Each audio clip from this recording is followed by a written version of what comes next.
back. The Africa Magic Viewers' Choice Awards held last night, the 11th edition, and it was quite a show. Great winners all around. Congratulations to all those who won. But the one thing that has become synonymous with the Africa Magic Viewers' Choice Awards is the fashion. In fact, some people even talk about it more than some of the winners on the day. We're going to be exploring that and all of the red carpet drama that happened yesterday. I'm joined here by Latasha Ngube, our resident, I feel like you're Nigeria's resident, what's the word now, authority. Well, because I saw some of your Instagram stories yesterday. You were giving live updates. Take it. And you looked amazing, by the way.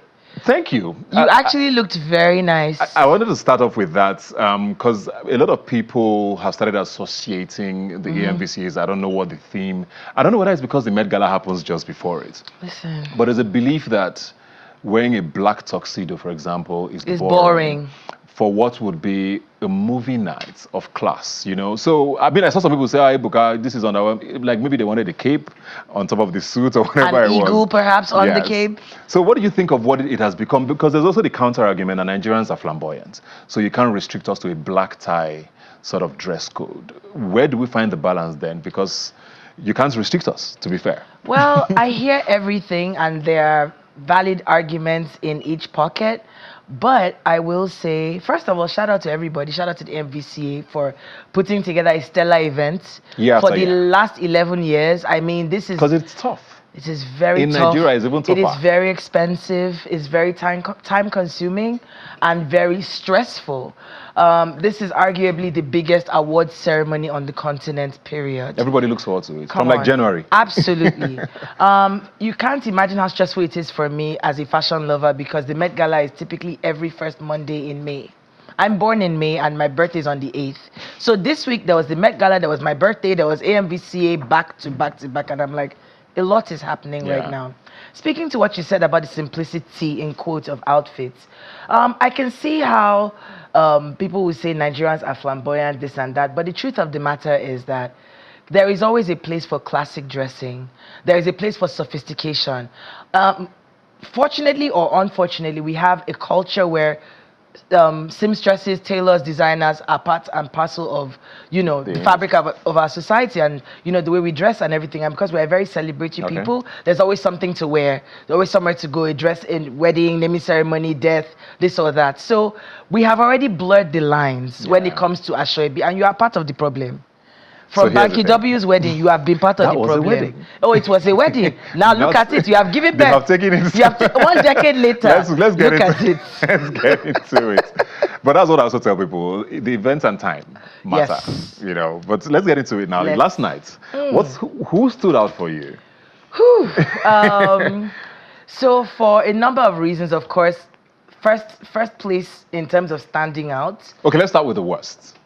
Or the people who stood out for you in that way. Let me say stand out, because this is not the best, this is not the worst, just stand out. There's Nana Kwado, for me, stands out. We have... But this is worst dressed list, I think, and the first person on the worst dressed list for me would be Erica Nlewedim. She had two outfits. I think this was the first one. What did you like about this? Lerinari, I forget the name, I'm sorry for butchering. It's an international designer. I mean, it just looks like prom gone so wrong. I did not like this outfit. The dress did nothing for her. The gloves, the headpiece.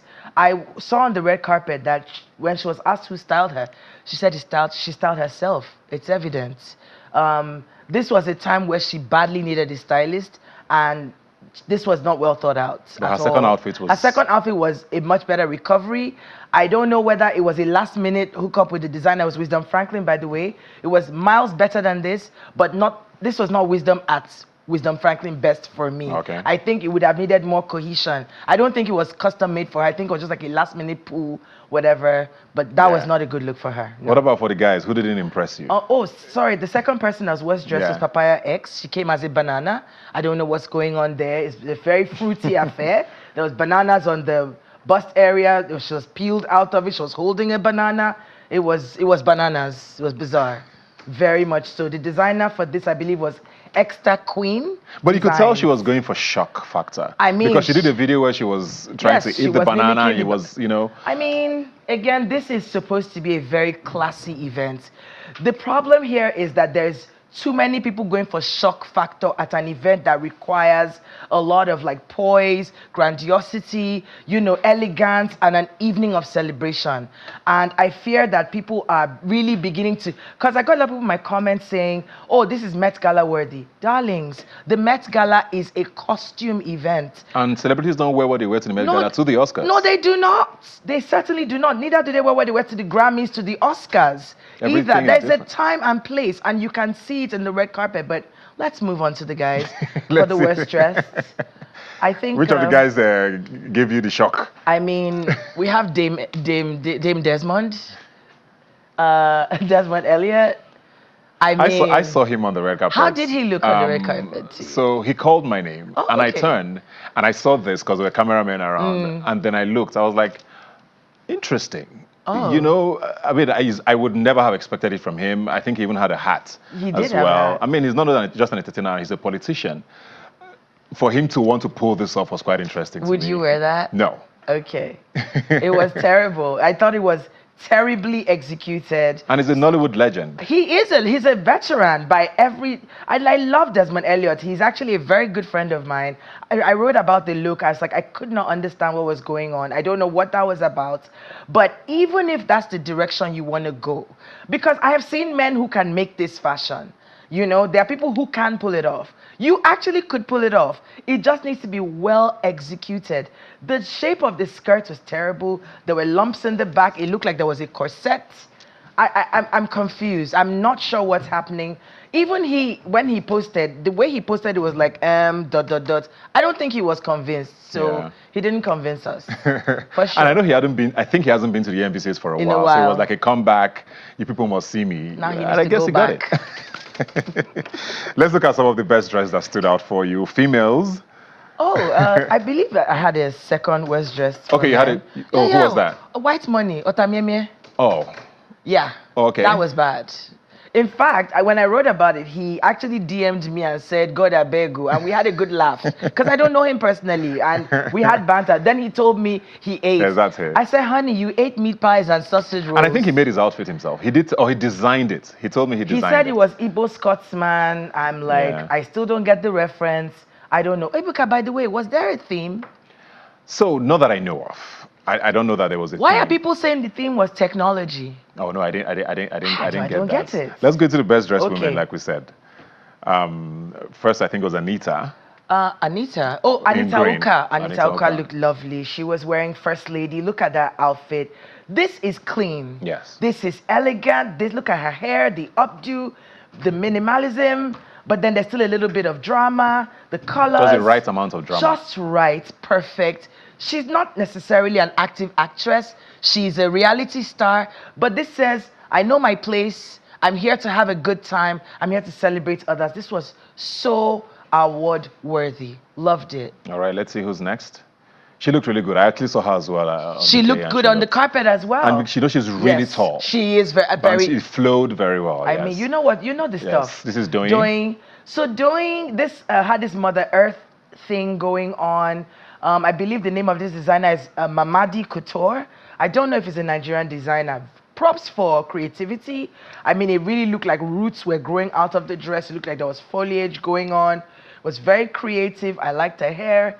It worked in its own way. I didn't see any visuals of her on the carpet to see how it really translated. Yes, okay. But from the image, it was not bad at all. Do we have anyone next? I think Osasi Godaro. Okay, Osas looked good. owns the AMVCA at this point. You know she what? and Nana, You know what? Osas in Vicky James. This was stunning. Very stunning. And she looked just as good in real life. Yeah, it was stunning. So this is the thing. There was a lot of what we saw versus what we were seeing in real life. Yeah. And there was a lot of, discrepancies there. But this was nice. Yeah. I believe that the green bits of her dress were made from a towel. A dish towel. Oh, interesting. So quite creative. She's collaborated with Vicky James for about 3 or 4 editions now. Absolutely. Yeah, So and she's always been on the best dress list. Yeah, so this was nice. I guess they should stick together. This was nice. Still a tad dramatic. But she's an actress. She's won the award twice, I believe, I Best think, Actress. yeah, So, I mean, yeah. I guess she can get away with exactly with doing it. Who's next? We have I think it will be the best dressed men. Okay. For me, there's a few of them actually. I think I even had more people on the women's best dresses, but for the guys, Micah Folarin for me. Okay. Micah Folarin. Okay, yes, we had Jemima in person. Jemima was lovely. She looked like she was flowing. Molded. Oh no, when I saw her, It was beautiful. Very, very nice. I loved her like a movie hair. star. She looked like a star. Yeah. Like a movie star. Look at her hair, the jewelry, the composure. I was not too in love with the train, I must be honest, because of the texture. I think the chiffon gathers. I don't love that technique so much, but you know what? For this, I will let it pass. She looked amazing to me. Very nice. Of course, Tony Tone. Both looks were crazy. Listen. I think one look was by Adeshokpe. I'm sorry. I've been up all night, so my mind is fuzzy, but she looked beautiful. I didn't understand why she had to wear two dresses though, because you're not nominated, you're not presenting. Did she present? I don't think I remember. Yes, she didn't present. She's not hosting the carpet. I don't understand the idea of two looks. I think it's just too much. The AMVCAs. No. See, this is the problem. This is where we're going into that territory again. One dress would have been sufficient for me, but she killed both. Okay. And I'm happy with that. She looked very, very nice. Can we see the guys quickly? Yeah. You said Micah Folarin. Micah Folarin. Mike was wearing, I don't want to say it was Deji Ankola if it wasn't Deji Ankola, but he looked... Was it T.I. Nathan? No, I don't think it was. Look at But him. the right amount of accessories. The right amount, I call it trinkets. The right amount of trinkets for him. Yeah. You know, someone said to me, it's not quite an award worthy, like a movie award worthy outfit. And I can understand that, but it's age appropriate for him. He's in his 20s. I was going to say that as well. The cornrows and everything. I can very much see one of the Jonas brothers wearing this. One of the younger Timothy Chalamet. I can definitely see them in this zone. I love Micah Folarin so much. He's so cool, so stylish, so chilled, very Ashake. There's a lot of Ashake going on in his looks. Very nice. Efaiwara in Atafo. Stunning. Kiss, chef's kiss. I was like, Effa, yo. You're rediscovering him. This is a discovery. Do you understand? I'm like, okay. Yes. This is lovely. Yeah. Yeah, he looked good. And I'm all for people who wear a nice tuxedo to the awards. I've always been an advocate for that. Like in the past, I would probably have criticized Micah Folarin for not wearing a shirt and a bow tie. I would have never worn a long tie to AMVCAs before. But I've also seen that, people are doing things. You can be a little edgy. Without going completely off. Absolutely. Which is why I really liked what Micah Folarin won. So I see your point. But Effa, it was not a regular tuxedo. No, it was cropped. Yes, it was more like a Matador jacket style. Bucci Franklin for me also. I mean, all the women in my DMs are swooning. Married and single. I thought he looked amazing, but I didn't think he looked appropriate. I hear you. But I thought he looked amazing. He's my guy. But you know what? When I saw the whole chest, I said, you know what? I will chalk him up because Bucci Franklin, even as an actor, is not regular. Yeah. He's not someone you see all the time. So I'll give him that rogue face like a Robert Downey Jr. or like a Johnny Depp. You always have the outliers in the industry that just don't do regular. But this was not crazy looking. Neither was it like extra. Yeah. It was just personality. And I'm also for some bit of personality on the carpet. I was a little conflicted with wearing a slim tie and what looked like a pinstripe suit. Why did you think it worked? Because you said you liked it. For me. For you? Yeah. So the first thing I noticed, I was like, what is this print on this outfit? I was like, it's Ebuka times Atafo. Please, what is going on there? Collaboration. Is this going to be, people are going to be wearing, are you going to sell Coming that? soon. Ebuka, wow. Look at you, fashion entrepreneur. About time. Yeah. So what I liked about your look was, first of all, it was completely different. My comment on it was, point of view is when your designer says, I'm making you your own suit. Yeah. You had your suit, your shirt, your tie, your name. I thought that gave me so much presence. Like, I am here, I am Ebuka. It actually spoke to your personality. Yeah. I'm like, if a designer was going to collaborate with a personality, this is what it should look like. I like the fact that you also went with a tie because you're very much a classic guy. So I enjoyed it. I enjoyed the look and you've trimmed a bit. So I didn't want you in a white tie either. I needed that tie to stay skinny. Yeah. You know, of course, I love my look. Yeah, you wore velvet. I wore velvet. It was black velvet. Velvet is very risky. Velvet can be very risky, but my designer first lady, she murdered it. She did. Even if you say so yourself. No, I don't need to say so myself. It is evident, and I want it to be. It was like a lesson. Yes. In how to style for the carpet, but I know we're out of time. It was always a pleasure. You're always amazing. Thank you very much. Thank you for having me. Looking forward to the next AMVCAs or the next awards coming. And, I know. Thanks to all the attendees who did their best. I think this year was actually a little better than the past with how crazy people went, but we don't have time. And of course, thank you for joining us. Like I always say, you can follow the conversation on social media. Please use the hashtag #RubinMinds when you send us a message. I'll see you next Sunday. You want to fight me? Okay.